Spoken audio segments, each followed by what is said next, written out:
Halo teman-teman, balik lagi sama aku Rina. Kali ini aku bakal kasih tahu ke kalian kerjaanku apa ya.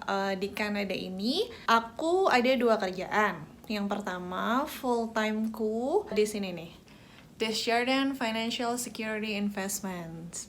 Jadi ini mumpung lagi sepi karena lagi COVID dan semuanya work from home, dan kebetulan aku perlu ke kantor buat ngambil berkas. Jadi sekalian aja aku kasih tahu ke kalian. Ini aku tunjukin dulu.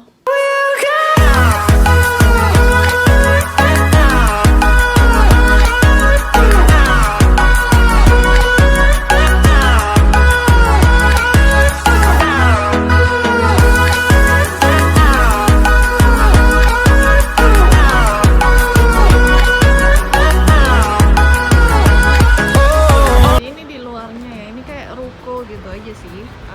Ruko, terus ini kantorku. Jadi kalau masuk ya udah. Jadi ada receptionnya. Terus di dalam sini ada beberapa financial advisor. Jadi ada satu financial advisor, dua. Terus ini ada lagi. Terus ini kitchennya. Terserah kita bisa bikin apa aja. Biasanya orang-orang bikin kopi di sini. Terus habis gitu ada aku bisa bikin teh, kopi. Kalau mau bawa apa aja semua terserah. Bisa microwave, ada ininya, ada kulkasnya dan lain sebagainya. Jadi bisa bikin macam-macam. Terus di sini ada tempat fotokopi. Ini financial advisor ketiga. Terus ini financial advisor keempat. Jadi total ada 4 financial advisor. Dan di sini boardroomnya. Kalau misalnya mau meeting atau apa gitu. Dan ini tempatku bekerja. Jadi kecil banget ya sih. Jadi ini mejaku. Ini aku biasanya duduk di sini. Ya beginilah short tour kantorku ya. Nah di sini aku bekerja sebagai administrative assistant dari salah satu financial advisor yang ada di sini. Jadi kan tadi aku udah tunjukin ada 4 ya financial advisor yang ada di sini. Terus sebenarnya ini aku duduk aja ya. Bentar.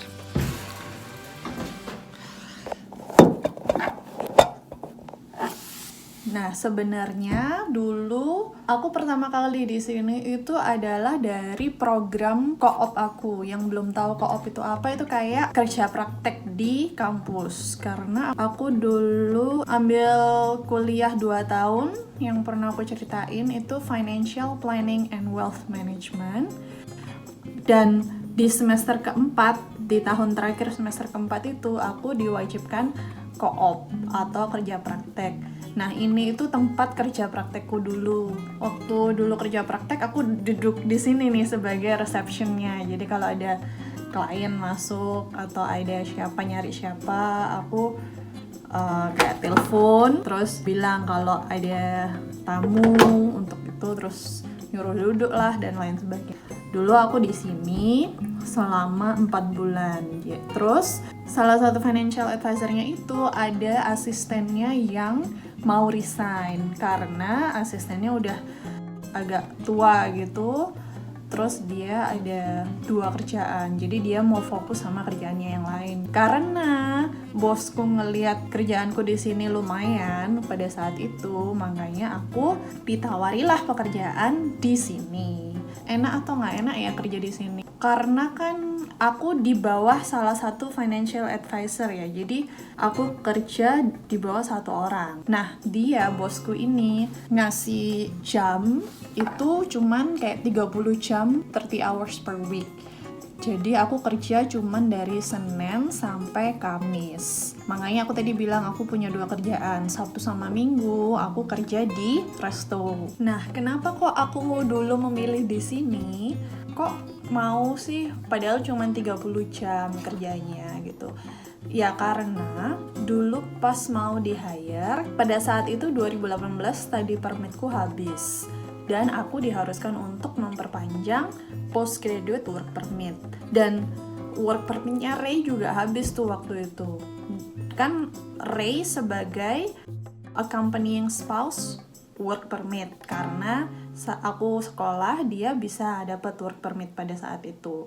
Ray ini kalau mau memperpanjang work permitnya, salah satu syaratnya adalah aku harus bekerja sebagai skill worker. Skill worker itu di sini dikategorikan sebagai NOC. NOC itu kalau nggak salah National Occupancy Classification atau apa gitu. NOC 0, A atau B. Nah, administrative assistant ini masuk NOC B, masuk skill worker. Jadi pada saat itu langsung tak bilang, ya aku mau gitu. Padahal cuma 30 jam per week. Nggak apa-apa, kan aku ada kerjaan lain part time. Dan Ray juga punya 2 kerjaan, jadi nggak masalah. Yang penting statusnya Ray bisa memperpanjang memperpanjang work permitnya. Aku juga bisa memperpanjang work permit kita berdua 3 tahun. Jadi selama 3 tahun ke depan sampai 2021 kita aman pakai work permit. Nah, itu awal mulanya. Jadi setelah mendapatkan work permit itu, bosnya enak, lingkungan kerjanya enak. Jadi aku sampai sekarang kerja di sini gitu. Nah, apa aja sih admin assistant itu kerjaannya? Di sini aku bekerja namanya aja administrative assistant ya. Jadi misalnya bosku punya klien kan punya banyak klien, misalnya punya 30 klien, 40 klien, aku lupa berapa totalnya. Misalnya kliennya itu butuh beli, gimana ya jelasinnya karena istilahnya beda sama di Indonesia. Jadi aku jelasin sekilas aja ya buat kalian. Jadi di sini ada yang namanya RRSP. RRSP itu Register Retirement Savings Plan. RRSP ini dipergunakan untuk retirement, jadi untuk pensiun. Terus habis itu ada namanya TFSA.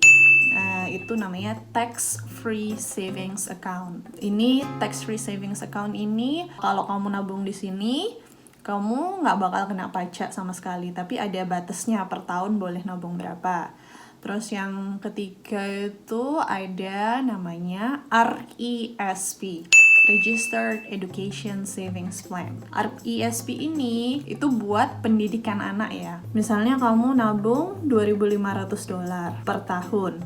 Nah, nanti government bakal nge-top up 20% dari yang kamu tabung. Jadi kamu dapat namanya government grant sebesar $500 per tahun. Jadi ini buat pendidikan university-nya. Kalau misalnya high school ke bawah itu semua gratis dari sini, dari di Kanada. Tapi kalau university atau college, namanya post secondary education, itu harus bayar. Biasanya ada rekeningnya sendiri. Terus ada investment account, itu yang biasa. Nah, klien-klien ini punya beberapa rekening. Jadi misalnya kalau aku mau beli RRSP atau aku mau beli 10.000, aku mau contribute $20.000 di RRSP. Nah, itu tugasku buat nyiapin form. Terus misalnya di sini bosku sebagai financial advisor itu pakai mutual fund ya teman-teman, bukan stock market atau apa, namanya mutual fund atau reksadana. Misalnya mau beli, ya udah purchase berapa ke fund ini, terus disubmit. Jadi aku nginput transaksi purchase atau transaksi switch, misalnya dari mutual fund satu ke mutual fund yang lain, aku switch gitu kalau bosku pengen nge-switch. Terus habis gitu ada redemption itu kalau orangnya mau, aku mau ngambil duitku, ya udah redemption. Nah, itu kan ada form-formnya. Terus kalau misalnya ada orang yang mau buka rekening, aku nyiapin formnya gitu-gitu. Terus misalnya bosku ketemu klien baru, nah jadi bosku biasanya ngasih financial planning ke klien itu. Oh, ini kamu punya rumah sekian, mortgage-nya sekian, KPR-nya sekian, terus habis gitu tabunganmu sekian, terus kamu retirement mau berapa. Nah, itu bisa dilihat. Jadi aku yang bikin financial planning-nya. Jadi masukin angka-angkanya ke software, terus generate report financial planning, nanti dipresentasiin ke klien lah itu, atau bikin PowerPoint gitu-gitu. Ya banyak lah, ya bisa belajar lah, learning by doing. Awalnya nggak ngerti apa-apa, tapi gara-gara lihat-lihat, tanya, kan ada asisten yang lain, tanya-tanya asisten yang lain, jadi bisa akhirnya. Sekarang ini sudah 2 tahun di sini, Mei kemarin. Ya beginilah kerjaanku di sini. Buat kalian yang pengen ke sini, ayo semangat, kalian pasti bisa. Kanada itu tempatnya enak banget untuk imigran ke sini karena orang-orangnya terbuka. Di sini, terutama di Toronto ya, itu multicultural banget. Jadi kamu kemana-mana itu bisa lihat orang Meksiko, orang India, orang Cina, orang Filipina, dan lain sebagainya. Orang Jepang, Korea, semuanya ada di sini. Nggak seberapa rasis lah. Kalau kalian pengen tanya-tanya, bisa tanya ke Instagramku. Aku pasti jawab sebisaku kok. See you guys on my next video. Dadah!